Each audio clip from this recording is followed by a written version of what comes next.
오늘의 사연은 AI 전쟁의 한복판에서 삼성이 무슨 짓을 벌이고 있는지 궁금했던 한 해외 연구자가 반신반의한 마음으로 한국에 왔다가 도저히 믿기 힘든 장면들을 목격하며 자신의 모든 편견을 무너뜨린 이야기입니다. 삼성 2.0? 그냥 마케팅 아니야? 이렇게 생각하던 그는 평택의 거대한 공장을 직접 보고 AI가 공장을 조종하는 시스템을 체험하고 엔비디아, 구글, 아마존이 왜 삼성 앞에서 머뭇거리는지를 이해하는 순간 한 문장을 남깁니다. 나는 삼성을 오해했다. 삼성 2.0은 한 기업의 변화가 아니라 미래 산업의 지형도를 통째로 바꾸려는 국가급 프로젝트였다. 지금부터 이재용의 뉴 삼성의 진짜 모습, 그 충격적인 여행을 들려드리겠습니다. 영상 시작하기 전 구독, 좋아요를 눌러주시면 영상 제작에 큰 힘이 됩니다. 저는 MIT 기술정책연구소에서 글로벌 제조 혁신을 연구하는 리처드 콜입니다. 2025년 초 한 산업 분석 보고서를 준비하던 중 이런 문장이 제 눈을 사로잡았습니다. 삼성 2.0 AI 시대에 제조 제국을 향한 620조 투자. 솔직히 처음에는 웃음이 나왔어요. 삼성이 대규모 투자를 한다는 소식은 늘 있었지만 AI 시대의 제조 제국이라니? 저는 반도체 패권을 둘러싼 경쟁 속에서 삼성이 이미 뒤처졌다고 생각하는 편이었습니다. TSMC가 파운드리 시장을 장악하고 SK하이닉스가 HBM에서 앞서 나가는 상황에서 말이죠. 게다가 이재용 회장의 사법 리스크가 완전히 해소된 것도 최근 일이었습니다. 2024년 무죄 판결 이후 본격적인 경영에 나선다고는 했지만 과연 삼성이 진정한 혁신을 만들어낼 수 있을까 의문이었어요. 그런데 그때 동료 연구원이 한마디를 던졌습니다. 직접 가서 보시죠. 삼성은 숫자로는 보이지 않는 걸 만들고 있습니다. 숫자로는 보이지 않는다는 게 무슨 뜻입니까? AI 시대의 제조업은 단순히 공장 하나를 짓는 게 아니에요. 전체 생태계를 재설계하는 일입니다. 삼성이 평택에서 하고 있는 일을 보면 왜 620조라는 숫자가 나왔는지 이해하게 될 겁니다. 동료의 말이 계속 머릿속에 맴돌았습니다. 그래서 저는 더 자세히 알아보기 시작했어요. 삼성전자가 2024년 하반기부터 평택 캠퍼스에서 진행하고 있는 프로젝트들을 조사해보니 단순한 공장 증설이 아니라 완전히 새로운 형태의 제조 시스템을 구축하고 있더군요. HBM 생산 라인 우선 구축, AI 기반 스마트 팩토리, 디지털 트윈을 활용한 2030년 완전 자동화 팹 계획까지 이것들이 모두 연결되어 하나의 거대한 그림을 그리고 있었습니다. 이건 정말 뭔가 다른 것 같네요. 동료가 미소를 지으며 말했습니다. 그래서 제가 직접 가보라고 한 거예요. 보고서로만 보는 삼성과 현장에서 보는 삼성은 완전히 다를 겁니다. 저는 그날 밤 한국행 비행기표를 예약했습니다. MIT에서 한국까지 14시간의 비행시간 동안 저는 계속 생각했어요. 과연 삼성의 뉴 삼성 2.0이라는 것이 진짜일까? 아니면 또 다른 마케팅 슬로건에 불과할까? 인천공항에 도착했을 때 저는 여전히 반신반의하는 상태였습니다. 하지만 며칠 후 평택에서 본 것들은 제가 상상했던 것보다 훨씬 더 놀라운 것들이었죠. 그때야 비로소 깨달았습니다. 삼성이 만들려는 것은 단순한 반도체 공장이 아니라 AI 시대 전체를 위한 인프라였다는 것을요. 인천공항에서 차로 1시간, 평택 고덕신도시에 도착했을 때 저는 한동안 말도 나오지 않았습니다. 제가 예상했던 것은 큰 공장 건물 몇 개 정도였어요. 하지만 눈앞에 펼쳐진 광경은 완전히 달랐습니다. 9개의 축구장보다 큰 공장 건물들이 줄지어 서 있었고 전용 변전소가 따로 있을 정도로 거대한 규모였죠. 여기가 삼성전자 평택 캠퍼스입니다. 삼성 안내연구원이 자랑스럽게 말했습니다. 이곳은 공장이 아니라 하나의 도시예요. 정말 그랬습니다. 수십 대의 물류 로봇이 지나다니는 전용 도로, 거대한 클린룸 시설, 그리고 끝없이 이어지는 건설 현장까지. 이 모든 것이 하나의 유기체처럼 움직이고 있었어요. 현재 사공장 페이즈 3 공사가 한창 진행 중입니다. 약 28,000명의 건설 인력이 투입되고 있어요. 연구원의 설명을 들으니 더욱 놀라웠습니다. 단순히 건물을 짓는 게 아니라 AI 시대에 맞는 완전히 새로운 형태의 제조시설을 만들고 있다는 것이었죠. 저기 보이는 건물이 피사 페이즈 1입니다. HBM과 첨단 메모리를 생산하는 라인이에요. 그리고 저쪽이 파운드리 전용 라인이고요. 하나하나 설명을 들으면서 저는 삼성이 왜 이곳에 620조 원을 투자하겠다고 했는지 이해하기 시작했습니다. 이건 단순한 공장 확장이 아니었어요. AI 시대를 위한 완전히 새로운 생산 생태계를 구축하는 일이었죠. 평택 캠퍼스는 전 세계에서 가장 큰 반도체 제조시설이 될 예정입니다. 하지만 크기만 큰 게 아니라 모든 것이 AI 기반으로 움직여요. 연구원이 태블릿을 꺼내 보여준 화면에는 실시간으로 움직이는 생산 데이터들이 표시되고 있었습니다. 온도, 습도, 공정 진행률, 불량률까지 모든 것이 실시간으로 모니터링되고 있었어요. 이게 바로 디지털 트윈 시스템입니다. 실제 공장과 똑같은 가상 공장을 만들어서 모든 공정을 시뮬레이션하고 최적화해요. 저는 MIT에서 스마트 팩토리에 대해 연구해 왔지만 이 정도 규모와 완성도는 처음 봤습니다. 이론으로만 알고 있던 인더스트리 4.0이 실제로 구현된 모습이었어요. 2030년까지 완전 자동화 팹을 목표로 하고 있습니다. 사람의 개입 없이도 AI가 모든 공정을 관리하고 최적화하는 거죠. 그 말을 듣는 순간 저는 이재용 회장이 말한 초격차 2.0의 의미를 깨달았습니다. 이곳에서 시작되는 혁신이 전 세계 제조업의 미래를 바꿀 수 있겠다는 생각이 들었어요. 이곳이 바로 뉴삼성의 심장입니다. 연구원의 마지막 말이 제 가슴에 깊이 와닿았습니다.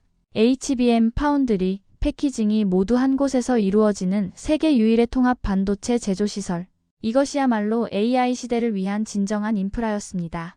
클린룸에 들어가기 위해 무균복을 입는 순간부터 저는 이곳이 제가 연구해온 스마트 팩토리와는 차원이 다르다는 것을 느꼈습니다. 여기서부터는 모든 것이 AI의 관리하에 움직입니다. 가이드가 설명하며 앞서 걸어갔어요. 클린룸 입구의 센서가 저를 스캔하고 자동으로 출입을 허가했습니다. 그런데 이것은 시작에 불과했죠. 저기 보이는 로봇들이 웨이퍼를 운반하고 있어요. 모든 경로가 AI에 의해 실시간으로 최적화됩니다. 천장에 설치된 수십 대의 로봇들이 마치 발레를 추는 것처럼 우아하게 움직였습니다. 서로 부딪히지 않으면서도 가장 효율적인 경로로 웨이퍼를 운반하고 있었어요. 어떻게 이렇게 정교하게 움직일 수 있죠? AI가 모든 로봇의 위치와 경로를 실시간으로 계산해요. 1초에 수천 번의 계산을 통해 최적의 동선을 찾아내는 거죠. 더 놀라운 건 품질 검사 시스템이었습니다. 육안으로는 전혀 확인할 수 없는 미세한 결함까지도 AI가 자동으로 감지해내고 있었어요. 이 AI 검사 시스템의 정확도는 99.8%입니다. 인간 검사원보다 훨씬 정확하고 일관성이 있어요. 한 엔지니어가 설명해 주었습니다. 불량을 발견하면 즉시 공정 데이터를 분석해서 원인을 찾아내고 자동으로 공정 파라미터를 조정합니다. 저는 MIT에서 이론으로만 배웠던 예측 정비가 실제로 작동하는 모습을 목격했습니다. AI가 장비의 상태를 실시간으로 모니터링하며 고장이 나기 전에 미리 정비 신호를 보내는 시스템이었어요. 이곳은 사람이 공정을 관리하는 게 아니라 AI가 우리의 판단을 완성시켜주는 곳입니다. 엔지니어의 말이 인상 깊었습니다. AI가 인간을 대체하는 것이 아니라 인간의 능력을 극대화시켜주는 역할을 하고 있었어요. 3NM 라인에서는 AI가 스스로 학습해가며 공정을 최적화해요. 매일 새로운 데이터를 학습하면서 더 나은 결과를 만들어내죠. 정말 놀라운 것은 디지털 트윈 시스템이었습니다. 실제 공장과 똑같은 가상 환경에서 새로운 공정을 미리 시뮬레이션하고 최적의 조건을 찾아낸 후에 실제 공장에 적용하는 시스템이었어요. 엔비디아의 옴니버스 플랫폼을 활용해서 구축했습니다. 2030년까지 완전 자동화 팹을 목표로 하고 있어요. 순간 저는 제가 지금까지 연구해온 것들이 5년은 뒤처져 있다는 걸 깨달았습니다. 저희가 아직 논문으로만 논의하고 있는 기술들이 이곳에서는 이미 상용화되어 돌아가고 있었거든요. 이곳의 AI 시스템은 단순히 자동화를 넘어서 자율화 단계에 도달했어요. 스스로 학습하고 판단하며 개선해 나가는 진정한 지능형 공장이죠. 마지막으로 본 것은 실시간 데이터 분석 센터였습니다. 전 세계 삼성 공장에서 발생하는 모든 데이터가 이곳으로 모이고 AI가 이를 분석해서 최적의 생산 전략을 수립하고 있었어요. 클린룸을 나오면서 저는 한 가지를 확신했습니다. 이곳은 공장이 아니라 AI 시대의 제조업이 어떤 모습이어야 하는지를 보여주는 살아있는 교과서였다는 것을요. 삼성전자가 발표한 620조 원 투자 계획을 처음 들었을 때 저는 솔직히 과장된 숫자라고 생각했습니다. 하지만 한국에 와서 직접 보고 나니 이것이 과장이 아니라 논리적 필연이라는 걸 깨달았어요. 왜 하필 620조 원이죠? 삼성전자 임원과의 면담에서 제가 던진 첫 번째 질문이었습니다. AI 시대의 반도체 산업은 완전히 다른 게임이에요. 단순히 메모리나 프로세서를 따로 만드는 시대가 아닙니다. 임원의 설명이 시작되었습니다. AI 반도체 생태계는 HBM, 파운드리, 첨단 패키징을 모두 통합해야 해요. 이 세 가지를 한 회사가 풀스택으로 갖춘 사례는 전 세계에서 삼성이 유일합니다. 그 말을 듣고 보니 이해가 되기 시작했어요. 챗GPT나 클로드 같은 AI 모델을 돌리려면 엄청난 컴퓨팅 파워가 필요하죠. 그런데 이를 위해서는 AI 칩, 고대역폭 메모리, 첨단 패키징이 모두 완벽하게 조화를 이루어야 합니다. TSMC는 파운드리에서는 1위지만 메모리는 없어요. SK하이닉스는 HBM에서는 강하지만 파운드리는 약하고요. 삼성만이 이 모든 것을 다 가지고 있습니다. 이제 620조 원의 의미가 보이기 시작했어요. 이건 단순한 공장 투자가 아니라 AI 시대의 인프라 자체를 구축하는 비용이었죠. AI 데이터 센터 하나를 보세요. 엔비디아의 GPU가 들어가지만 그 GPU를 돌리려면 삼성의 HBM이 필요해요. 그리고 그 HBM을 만들려면 삼성의 첨단 메모리 기술이 있어야 하고요. 임원이 화이트보드에 그림을 그려가며 설명했습니다. AI 시대에는 이 모든 것이 하나의 시스템으로 움직여야 해요. 개별 부품의 성능이 아니라 전체 시스템의 최적화가 핵심인 거죠. 그래서 삼성이 평택에 구축하고 있는 것이 단순한 반도체 공장이 아니라는 게 이해됐습니다. AI 시대 전체를 위한 종합 솔루션 센터였던 거예요. 오픈 AI의 차세대 모델을 훈련시키려면 어마어마한 컴퓨팅 클러스터가 필요해요. 그런데 그 클러스터의 핵심 부품들을 모두 한 곳에서 조달할 수 있는 곳은 삼성뿐입니다. 더 놀라운 건 삼성의 미래 비전이었어요. 단순히 부품을 공급하는 것이 아니라 AI 시대의 새로운 컴퓨팅 패러다임을 만들어가겠다는 것이었죠. 삼성 2.0의 핵심은 AI 네이티브 매니어팩처링이에요. 처음부터 AI를 염두에 두고 설계된 제조 시스템이죠. 이때 저는 왜 전 세계가 삼성의 투자 계획에 주목하는지 이해했습니다. 이것은 한 기업의 투자가 아니라 글로벌 AI 인프라의 미래를 결정짓는 투자였거든요. 우리는 AI 반도체를 만드는 게 아니라 AI가 필요로 하는 모든 것을 만들고 있어요. 하드웨어부터 소프트웨어, 서비스까지 모든 것을요. 620조 원은 투자가 아니라 구조 재편이었습니다. 삼성이 반도체 회사에서 AI 시대의 종합 솔루션 회사로 변신하기 위한 필수 비용이었던 거죠. 이제 이해하시겠죠? 620조 원이 왜 필요한지 말이에요. 임원의 마지막 말에 저는 고개를 끄덕일 수밖에 없었습니다. AI 시대의 게임은 완전히 달랐고 삼성은 그 게임의 룰을 새로 쓰고 있었습니다. 한국에 도착하자마자 들은 소식이 있었습니다. 젠슨 황이 이재용을 만나기 위해 한국에 온다고 해요. 호텔 로비에서 만난 한국 기자가 전해준 이야기였죠. 2025년 10월 30일 APC 정상회의를 계기로 15년 만에 방한하는 젠슨 황 엔비디아 CEO가 이재용 삼성전자 회장, 정의선 현대차그룹 회장과 깐부치킨에서 만난다는 소식이었어요. 치킨집에서요? 정말로요? 네, 젠슨 황 CEO가 직접 제안했대요. 깐부처럼 끈끈한 파트너가 되자는 상징적 의미래요. 그 순간 저는 뭔가 큰 변화가 일어나고 있다는 걸 느꼈습니다. 예전에는 삼성이 거래처들을 찾아다니는 그림이었는데 이제는 전 세계 최고의 CEO들이 한국을 찾아오고 있었거든요.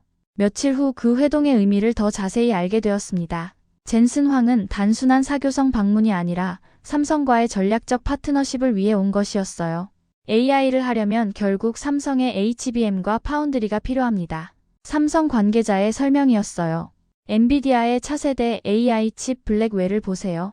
성능을 극대화하려면 최첨단 HBM이 필수인데 그걸 안정적으로 공급할 수 있는 곳은 몇 군데 없어요. 실제로 삼성은 엔비디아의 HBM3 퀄 테스트를 통과했고 곧 HBM3E까지 공급하게 될 예정이라고 했어요. 이는 SK하이닉스가 독점하다시피 한 시장에 삼성이 본격 진입한다는 의미였죠. 하지만 엔비디아만이 아니었습니다. 구글과의 AI폰 공동 개발, 아마존의 데이터 센터 AI 칩 협력까지. 실제로 들은 분위기는 제가 생각했던 것과 정반대였어요. 삼성한테 줄을 서는 게 맞아요. 한 업계 관계자가 말했습니다. AI 시대에는 반도체 공급망 전체를 안정적으로 관리할 수 있는 능력이 중요해요. 개별 칩의 성능보다는 전체 시스템의 조화가 핵심인 거죠. 이때 저는 왜 샘 올트먼 오픈 AI CEO도 최근 이재용 회장을 만났는지 이해했습니다. 챗GPT 같은 대규모 AI 모델을 훈련시키고 서비스하려면 엄청난 컴퓨팅 인프라가 필요한데 그 인프라의 핵심 부품들을 한 곳에서 조달할 수 있다는 것은 엄청난 장점이거든요. 삼성의 진짜 강점은 통합 솔루션이에요. 다른 관계자의 설명이었습니다. 메모리부터 프로세서, 패키징까지 모든 걸 자체적으로 할 수 있어요. 그것도 AI에 최적화된 형태로요. 이런 회사는 전 세계에 삼성밖에 없어요. 빌 게이츠 마이크로소프트 창업자도 최근 이재용 회장과 만났다고 했어요. AI 시대의 클라우드 인프라를 위해서는 삼성의 기술력이 필수라는 판단 때문이었죠. 예전에는 삼성이 선택받기를 바라는 상황이었다면 지금은 삼성이 선택하는 상황이에요. 정말 놀라운 변화였습니다. 삼성의 기술력이 선택지 중 하나가 아니라 AI 산업 생태계의 중심축으로 자리 잡고 있었던 거예요. 젠슨 황이 깐부치킨에서 이재용 회장에게 AI 슈퍼컴을 선물하며 우리의 파트너십과 세계의 미래를 위해라고 쓴 메시지가 모든 걸 말해주었습니다. 이제는 삼성 없이는 AI 미래를 그릴 수 없는 시대가 온 것이었죠. 삼성전자 본사 회의실에서 한 임원이 저에게 던진 말이 아직도 기억에 선명합니다. 삼성 2.0은 새로운 공장을 짓는 게 아니에요. 삼성의 정체성을 다시 쓰는 일입니다. 처음에는 무슨 의미인지 이해하기 어려웠어요. 삼성은 이미 세계적인 반도체 회사가 아닌가요? 그런데 임원의 다음 설명을 듣고 나서야 깨달았습니다. 삼성은 더 이상 반도체를 만드는 회사가 아니에요. AI가 필요로 하는 모든 것을 만드는 회사로 변하고 있습니다. 삼성 2.0의 핵심은 AI 퍼스트 컴퍼니였습니다. 모든 제품과 서비스를 AI 관점에서 다시 설계하고 있었던 거예요. TV를 예로 들어보겠습니다. 예전에 삼성 TV는 화질 좋은 디스플레이가 핵심이었죠. 하지만 지금의 삼성 TV는 AI 비서가 중심이에요. 사용자의 취향을 학습해서 맞춤형 콘텐츠를 추천하고 음성으로 집안의 모든 IoT 기기를 제어하는 AI 허브 역할을 하고 있어요. 갤럭시 S25 시리즈를 보세요. 단순한 스마트폰이 아니라 AI 컴퓨터예요. 임원이 최신 갤럭시 폰을 보여주며 설명했습니다. 온디바이스 AI가 모든 기능을 담당해요. 통역, 문서 요약, 이미지 생성까지 모든 걸 클라우드가 아니라 폰에서 직접 처리합니다. 이를 위해서는 엄청난 AI 연산 능력이 필요한데 삼성은 자체 AP인 엑시노스를 AI에 특화시켜 개발하고 있었어요. 단순히 빠른 프로세서가 아니라 AI 작업에 최적화된 NPU를 탑재한 진정한 AI 칩이었죠. 더 놀라운 건 가전제품들이었습니다. 냉장고, 세탁기, 에어컨 모든 것이 AI로 연결되어 하나의 생활 시스템을 만들고 있었어요. 빅스비가 단순한 음성 비서가 아니라 집 전체의 AI 관리자 역할을 해요. 사용자의 생활 패턴을 학습해서 최적의 환경을 자동으로 만들어주죠. 하지만 가장 큰 변화는 제조 과정 자체였습니다. 삼성은 모든 공장을 AI 기반으로 전환하고 있었어요. 평택에서 본 스마트 팩토리가 바로 그 시작이었죠. 2030년까지 모든 삼성 공장이 AI 팩토리가 될 예정이에요. 사람이 관리하는 공장이 아니라 AI가 스스로 학습하고 최적화하는 공장으로요. 삼성이 개발하고 있는 로봇 기술도 놀라웠습니다. 단순한 산업용 로봇이 아니라 AI 기반의 생활 동반자 로봇이었어요. 샘성보트는 단순히 청소하는 로봇이 아니에요. 사용자와 대화하고 감정을 이해하며 개인 맞춤형 서비스를 제공하는 AI 파트너예요. 임원이 시연 영상을 보여주는데 로봇이 할머니와 자연스럽게 대화하며 건강을 체크하고 약 시간을 알려주는 모습이 인상적이었어요. 이것이 바로 삼성 2.0의 비전이에요. 기술 덩어리를 파는 회사가 아니라 AI가 녹아든 삶을 설계하는 회사로 변하는 거죠. 그제야 이해했습니다. 삼성이 추진하는 것은 단순한 사업 확장이 아니라 회사 전체의 DNA를 AI 중심으로 바꾸는 근본적인 변화였다는 것을요. 우리는 하드웨어 회사에서 AI 솔루션 회사로 진화하고 있어요. 그리고 그 진화의 중심에 이재용 회장의 뉴 삼성 비전이 있습니다. 삼성 2.0은 제품의 변화가 아니라 철학의 변화였습니다. AI 시대에 맞는 완전히 새로운 삼성을 만들어가는 거대한 프로젝트였던 거예요. 삼성 직원들과 이야기를 나누면서 공통적으로 들었던 한 말이 있었습니다. 620조는 삼성만을 위한 투자가 아닙니다. 한국 산업 전체를 위한 백본입니다. 처음에는 그저 회사 차원의 PR 멘트라고 생각했어요. 하지만 평택과 화성 일대를 직접 둘러보고 나서는 그 말의 진정한 의미를 이해하게 되었습니다. 평택 캠퍼스 주변에는 수백 개의 협력 업체들이 자리 잡고 있었어요. 반도체 장비를 만드는 중소기업부터 초정밀 소재를 개발하는 연구소까지 하나의 거대한 생태계를 이루고 있었죠. 삼성이 움직이면 우리 모두가 함께 움직여요. 한 협력사 대표의 말이었습니다. 삼성이 새로운 기술을 요구하면 우리도 그에 맞춰 연구개발을 해야 하거든요. 그 과정에서 우리 기술력도 함께 발전하는 거죠. 실제로 삼성의 미래기술 육성 사업을 통해 지난 12년간 1조 1,419억 원이 투자되었고 880개의 연구과제가 지원되었다고 해요. 그 결과 65개 연구과제가 창업으로 이어졌고 프로티나 같은 회사는 시가총액 7천억 원 규모로 성장했죠. 망고부스트도 그중 하나예요. 삼성 관계자가 설명해 주었습니다. 김장우 서울대 교수가 AI 반도체 기술을 연구할 때 삼성이 지원했는데 그게 지금은 기업가치 7천억 원 스타트업이 됐어요. 하지만 더 중요한 건 인재 육성이었습니다. 삼성은 전국 주요 대학에 반도체 계약학과를 설치하고 K-스택 패스 같은 프로그램을 통해 젊은 인재들을 양성하고 있었어요. KAIST, POSTECH, 성균관대학교까지 삼성반도체학과가 생겼어요. 매년 수백 명의 반도체 전문가들이 배출되고 있죠. 이들이 단순히 삼성에만 취업하는 게 아니라 한국 반도체 산업 전체로 퍼져나가고 있다는 점이 인상적이었어요. 용인 남사읍에 계획 중인 세계 최대 반도체 클러스터 이야기도 들었습니다. 20년간 300조 원을 투자해서 만들 이 클러스터는 단순한 공장이 아니라 하나의 도시 규모가 될 예정이라고 해요. 여기에는 삼성뿐만 아니라 수많은 협력업체, 연구소, 대학이 함께 들어올 예정이에요. 말 그대로 반도체 특별시가 만들어지는 거죠. 더 놀라운 건 이것이 글로벌 공급망에서 한국의 위치를 완전히 바꿀 수 있다는 점이었어요. 중국과의 기술 경쟁, 미국의 반도체 정책 속에서 한국이 독립적인 기술력을 확보할 수 있는 기회였죠. KOPIA 프로그램을 통해 동남아시아, 아프리카 국가들의 우리 기술을 전수하고 있어요. 삼성의 기술이 글로벌 표준이 되어가는 거예요. 한국 정부 관계자와의 면담에서 들은 이야기였습니다. 한일 관계가 어려웠을 때 일본의 소재 수출 규제로 어려움을 겪었잖아요. 하지만 그게 오히려 한국의 소재 부품 장비 산업을 독립적으로 발전시키는 계기가 됐어요. 정말 그랬습니다. 삼성의 대규모 투자 덕분에 한국의 반도체 장비 업체들도 함께 성장하고 있었어요. 더 이상 일본이나 네덜란드 장비에만 의존하지 않고 국산 장비의 비중을 높여가고 있었죠. 그날 저녁 호텔 창문 너머로 보이는 서울의 불빛을 보며 생각했습니다. 삼성 2.0은 한 기업의 변화가 아니라 한국이 AI 시대의 글로벌 리더로 자리 잡기 위한 국가적 프로젝트였다는 것을요. 이재용 회장의 620조 베팅은 삼성의 미래가 아니라 한국의 미래를 위한 투자였던 것입니다. 미국으로 돌아가는 비행기 안에서 저는 노트북을 열어 지난 일주일을 정리하기 시작했습니다. 한국에 오기 전까지 제가 가졌던 선입견들이 얼마나 잘못되었는지 깨닫는 시간이었어요. 창밖으로 보이는 서울의 야경이 점점 작아지면서 저는 이런 문장을 타이핑하기 시작했습니다. 삼성 2.0은 단순한 기업 전략이 아니다.